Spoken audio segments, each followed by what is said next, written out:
The courtroom was packed, every seat filled with spectators who had come to witness what seemed like an open and shut case. The air was thick with murmurs, soft whispers exchanged between onlookers as they cast curious glances toward the defendant's table.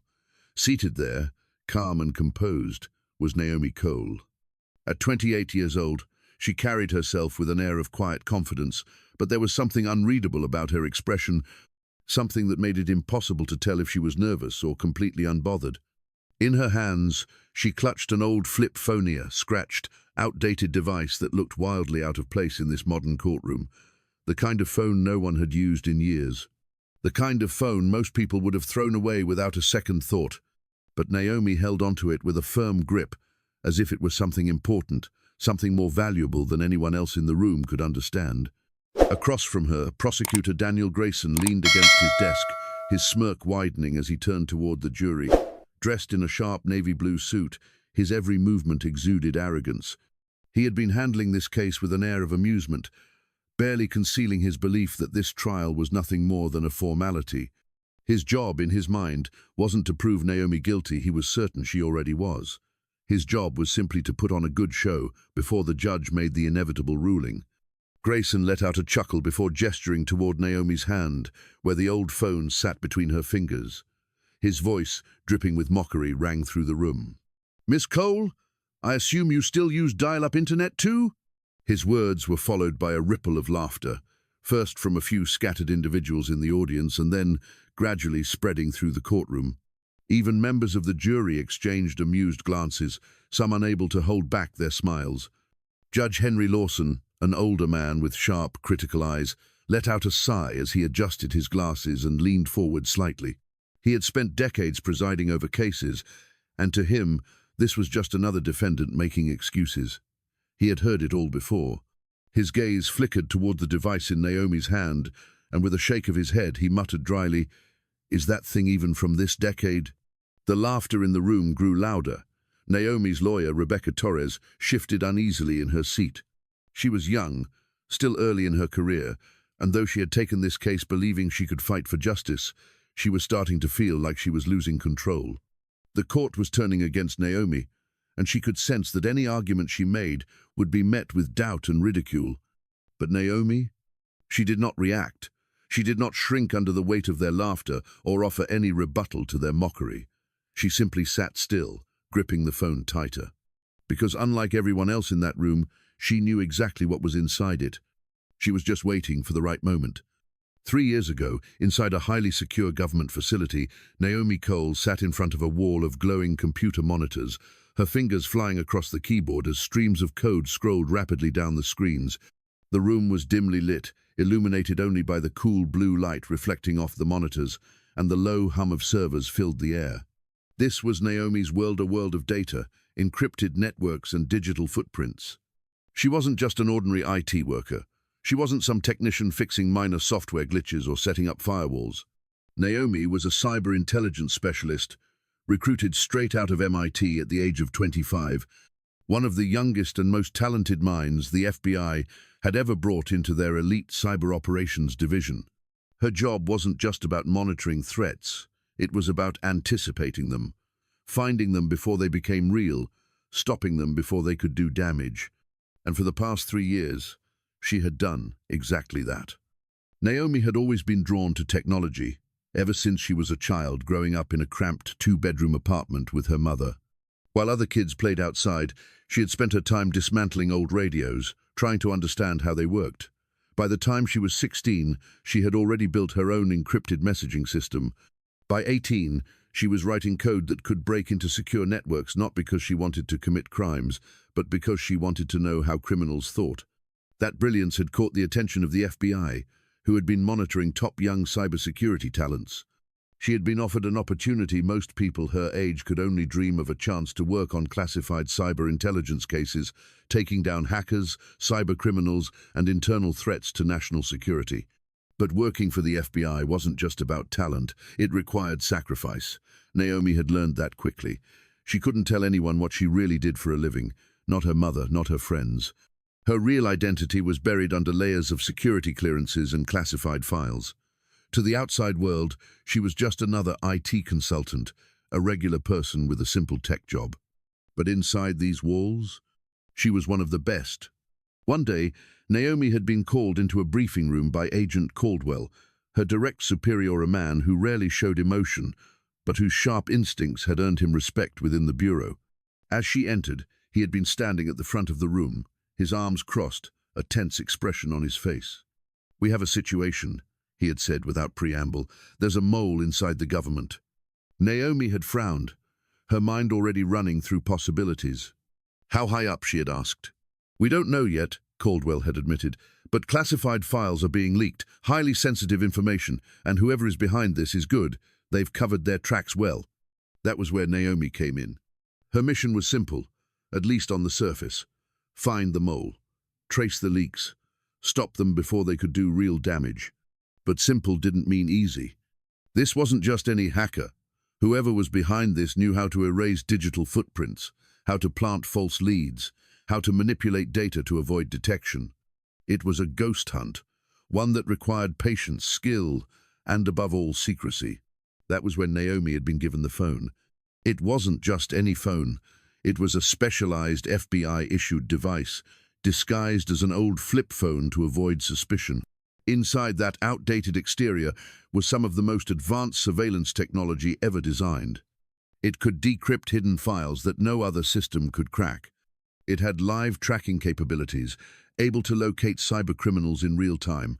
It had a secret activation mode, only accessible by a unique code sequence known to Naomi alone. To the untrained eye, it looked like a relic from a forgotten decade. But to Naomi, it was the most powerful tool in her arsenal.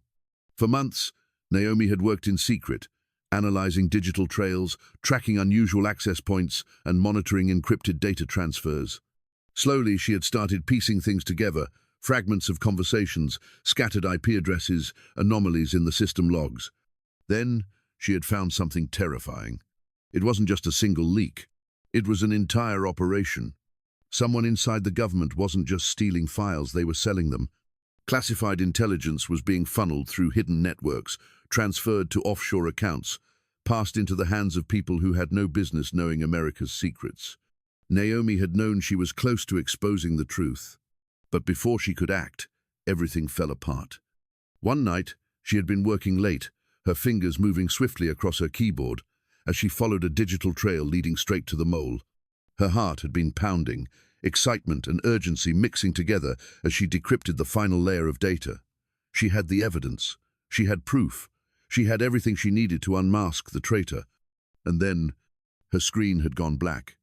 In an instant, her entire system had been wiped. The files, the logs, the traces of digital activity all gone, erased in seconds. It was as if none of it had ever existed. Before she could react, before she could even process what had just happened, her apartment door had burst open. FBI agents, guns drawn, orders shouted. She had barely registered what was happening before they were dragging her out of her chair, forcing her hands behind her back, snapping handcuffs around her wrists. "Naomi Cole, you're under arrest for espionage." She had shouted, tried to explain, but no one had listened. The real traitor had moved faster than she had. They had wiped their tracks and framed her instead. And now, sitting in that courtroom, watching as people laughed at her old flip phone, she knew one thing for certain. The only evidence that could clear her name, the only proof of the real traitor, was still inside that phone. And when the time was right, she would use it. 3 months ago, Naomi had been closer than ever to exposing the truth. She had spent weeks following a digital trail, hunting through encrypted pathways and disguised server logs, determined to unmask the traitor leaking classified government data. The breach had been subtletany irregularities in the system, barely noticeable at first. But Naomi was trained to spot the details others missed. Someone was accessing highly restricted files and moving them through secure tunnels, covering their tracks so well that even the FBI's cybersecurity teams hadn't noticed. But Naomi had. She had traced the signal, a hidden connection that kept bouncing between different servers, masking its true origin. Whoever was behind this wasn't just skilled. They were inside the system. An outsider wouldn't have been able to slip past the FBI's firewalls so easily. This wasn't a simple hacking attempt. It was an inside job. Every night, Naomi worked in secrecy, staying hours past her shift, digging deeper and deeper into the digital maze. She was close, too close. And that's when everything went wrong. It happened so fast that Naomi barely had time to react. One minute, she had been sitting at her desk, staring at her screen, her heart pounding as she decrypted a final layer of security. She had found something big, a hidden account linked to government leaks, one that wasn't supposed to exist. She was moments away from identifying the mole. And then, her screen had gone black. Her fingers hovered over the keyboard. Every file, every log, every trace of evidence she had collected erased in seconds. A cold chill ran through her as she frantically tried to recover the data. But it was too late. Someone had wiped everything. Not just the investigation files. Everything. Her work profile, her credentials, her security clearance gone. It was as if she had never worked for the FBI at all. That's when she knew. Someone had found her before she could find them. Before she could even process what was happening, her phone buzzed with an incoming message. Unknown number. They're coming. Run. Her breath hitched, but she had no time to think. A loud knock echoed through her apartment. The kind of knock that didn't wait for an answer. And then the door burst open. Everything was a blur. Armed FBI agents stormed inside, shouting commands, their weapons drawn. Naomi had barely registered what was happening before they grabbed her, yanked her arms behind her back, and snapped the cold metal of handcuffs around her wrists. Naomi Cole, you're under arrest for espionage. The words barely made sense. Naomi tried to speak, tried to tell them they had it wrong, but no one was listening. The agents moved like they had rehearsed this moment, like they had already made up their minds about her.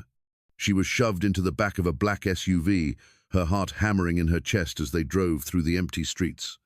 She wanted to scream, to demand answers, but she forced herself to stay calm. Panicking wouldn't help. Thinking would.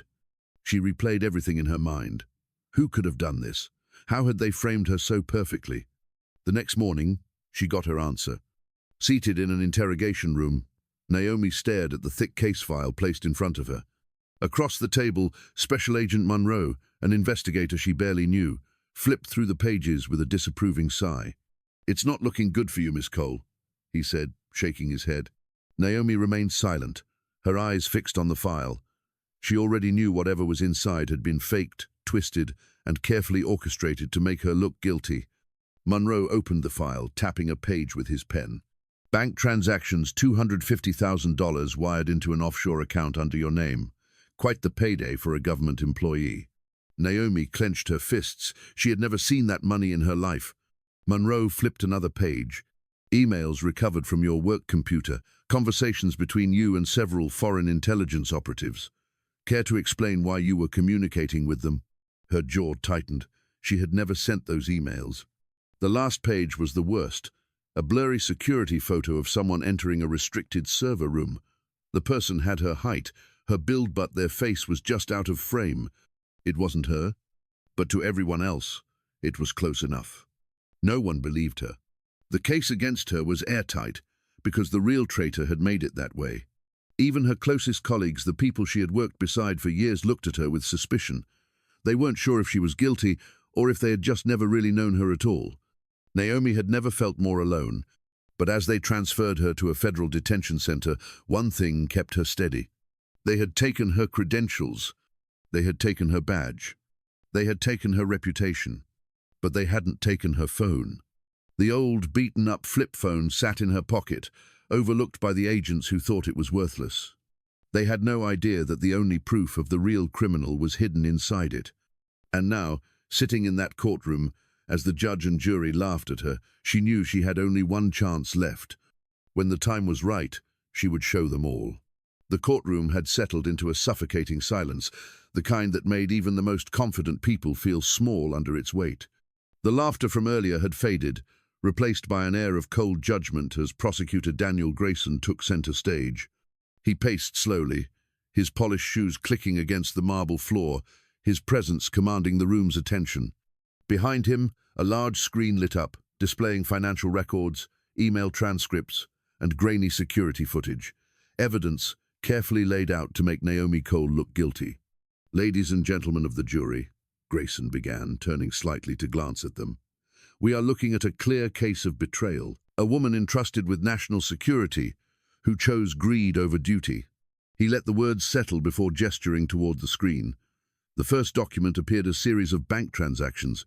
$250,000, he continued, wired into an offshore account, traced back to Miss Cole. Some jurors exchanged looks, their expressions shifting. Naomi could see doubt beginning to take root. Grayson turned to her, raising an eyebrow. "That's a lot of money for someone with a government salary, don't you think?" Naomi didn't respond. She simply held her phone a little tighter. Rebecca Torres, her lawyer, shifted in her seat. "Objection. There's no proof my client ever accepted that money." Grayson smirked. "No proof? We have digital records, transaction confirmations, and—" He clicked a button and a new screen appeared. Fake emails. Messages that had been carefully fabricated to make it look like Naomi had been in contact with a foreign intelligence agency. "Your Honor," Grayson continued, addressing Judge Lawson, "these emails sent from Miss Cole's work computer-prove beyond a doubt that she was communicating with an outside source." A murmur spread through the audience. Naomi's jaw tightened. She knew those emails were planted. She had never sent them. But the way they were displayed, perfectly timed and positioned, made them look real, and the jury was starting to believe it. Then, the prosecution pulled out their final Wepona witness. The doors at the back of the courtroom creaked open, and a man stepped inside. Naomi's breath hitched. It was Agent Mark Reeves. She had worked with him before. He had been friendly, helpful, someone she had trusted. And now he was standing against her. Grayson smiled. "Agent Reeves, can you confirm that you personally saw Miss Cole accessing restricted files on the night of the breach?" Reeves cleared his throat, looking at Naomi briefly before turning to the jury. "Yes," he said, "I saw her in the secure data room, alone." A heavy pause. Judge Lawson leaned forward. "Are you saying the defendant was seen inside a classified facility without clearance and the same night classified information was stolen?" "That's correct." Naomi's fingers tightened around her phone, nails pressing into her palm. This was a setup. The jury's shift in demeanor was immediate. Whispers spread. Expressions hardened. Naomi could feel it. Their belief in her innocence was slipping. Judge Lawson removed his glasses, rubbing his temples. "Miss Cole," he said, looking at her directly for the first time, "I suggest you take responsibility for your actions. Denial will not help you now." His words carried weight. The jury wasn't just watching her anymore. They were waiting for her to confess. Naomi didn't move. She didn't speak. She simply stared ahead, as if she hadn't heard the judge at all. Because she wasn't ready to play her hand just yet. Her phone, the very thing they had mocked, was her only chance to turn this around. She had one shot, one moment. And when the time was right, she would take it. The tension in the courtroom was reaching its peak. Naomi sat still, her grip tightening around the phone in her hand. The weight of the prosecution's accusations hung over her like a storm cloud, and she could feel the jury slipping further from her side. She had been silent long enough, but this moment, this exact moment, was what she had been waiting for. Rebecca Torres, her lawyer, stood abruptly. Her voice, usually controlled, carried a new urgency as she faced Judge Lawson. "Your Honor, my client was framed," she declared, her words cutting through the thick atmosphere of the courtroom. "The evidence doesn't add up." Judge Lawson let out a tired sigh, pinching the bridge of his nose. He had heard this kind of argument before, desperation masked as a defense. He shook his head and peered at Rebecca over the rim of his glasses. "Then prove it." The jury sat forward in their seats, waiting. The audience leaned in, hungry for whatever desperate explanation Naomi's lawyer was about to throw out. Naomi's heart pounded in her chest. She took in a slow breath and, with deliberate precision, flipped open the phone. A wave of quiet snickers passed through the courtroom. Daniel Grayson, still standing by the prosecution's table, chuckled under his breath. He turned toward the jury with a smirk, shaking his head like he had just seen a child attempt a magic trick.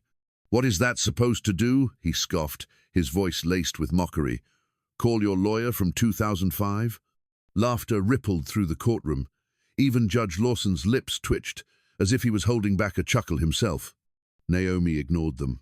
Instead, she let her thumb hover over a sequence of buttons on the keypad. One press, then another. Then one final confirmation. And then, the lights flickered. A hush fell over the room. The screens behind Grayson glitched, static buzzing through the speakers. The microphone on the witness stand let out a sharp, high-pitched beep, making everyone flinch. Judge Lawson's eyes narrowed, glancing around as confusion spread across the room. The jury exchanged uncertain glances. Naomi sat still, her expression unreadable, before pressing one final key on the phone. Then the entire room gasped. A soft hum filled the air, and from the tiny screen of Naomi's flip phone, a holographic projection emerged.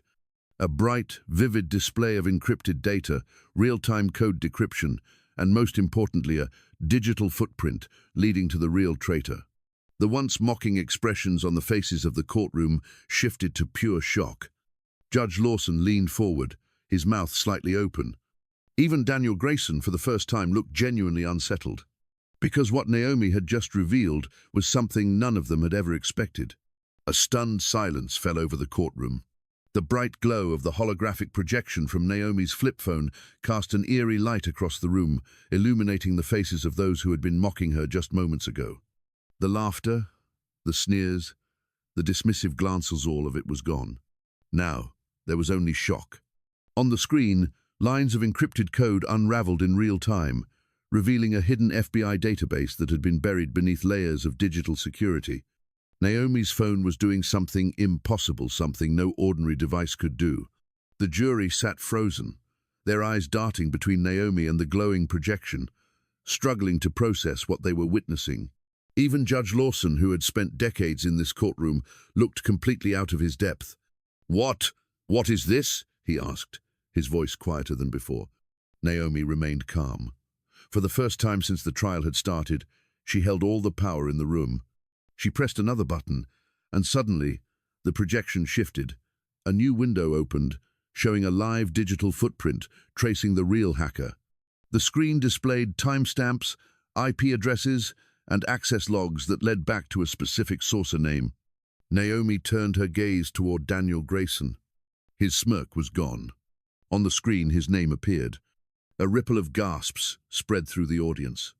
The real traitor wasn't Naomi, it was him. The entire courtroom seemed to hold its breath. Grayson's face paled as he took a half-step back, his fingers twitching as though he wanted to shut off the screen himself.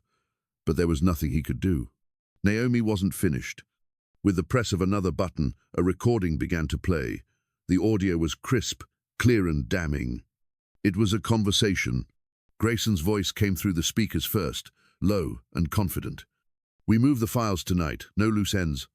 Then, another voice, Agent Mark Reeves, the witness who had testified against Naomi. "What about Cole?" "She's already taken care of," Grayson replied smoothly. "By the time she realizes what's happening, she'll be in handcuffs." The room erupted. Shouts, gasps, murmurs, chaos. Judge Lawson's face twisted in disbelief as he turned to Grayson. "Explain this." "Right now." Grayson's mouth opened and closed, no words coming out. He was panicked, cornered. For the first time since the trial began, he wasn't in control. This is fake," he stammered, shaking his head furiously. But no one believed him anymore, because the truth was already out in the open. A heavy silence filled the courtroom, broken only by the echo of Grayson's own voice still playing from Naomi's phone. The weight of the truth crashed down on everyone at once. Then movement. Several figures seated in the back of the courtroom stood up at the same time, their dark suits crisp, their posture commanding. They had been watching, but not as ordinary spectators. They had been waiting. FBI agents. Naomi recognized them immediately. Agent Caldwell and Agent Reed, high-ranking officials from the Bureau, stepped forward, their presence causing an immediate shift in the room's energy. The murmurs in the audience ceased. The jury sat frozen. Judge Lawson's eyes widened as he realized what was happening. Grayson's panic turned into pure terror. His hands twitched at his sides as he took an instinctive step backward, his gaze darting toward the exit. He was calculating his next move, but it was already too late. "Daniel Grayson," Agent Caldwell's voice rang out, calm but firm.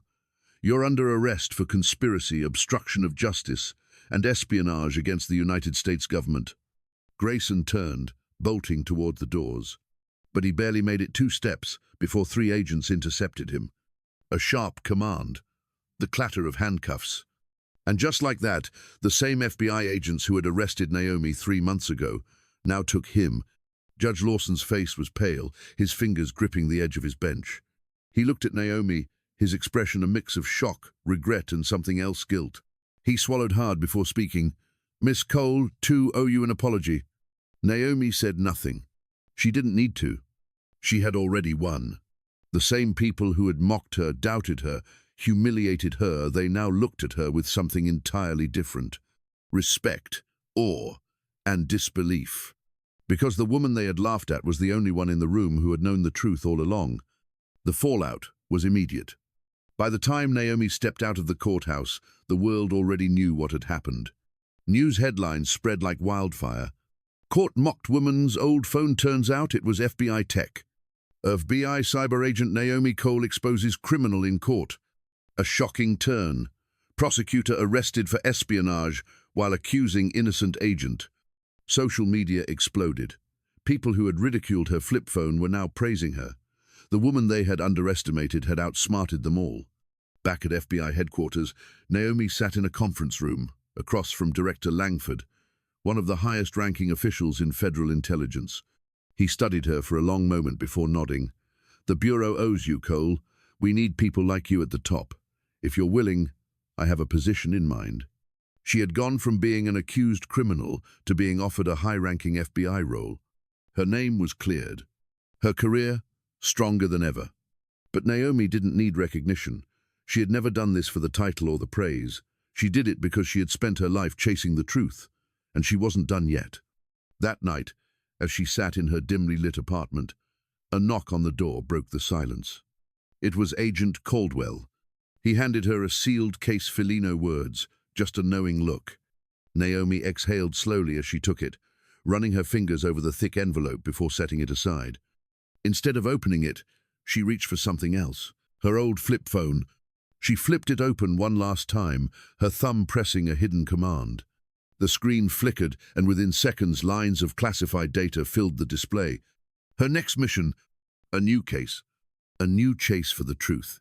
And just like that, Naomi Cole was back in the game. And if you loved this journey, don't forget to like, subscribe, and turn on notifications for more powerful stories that challenge the way we see the world.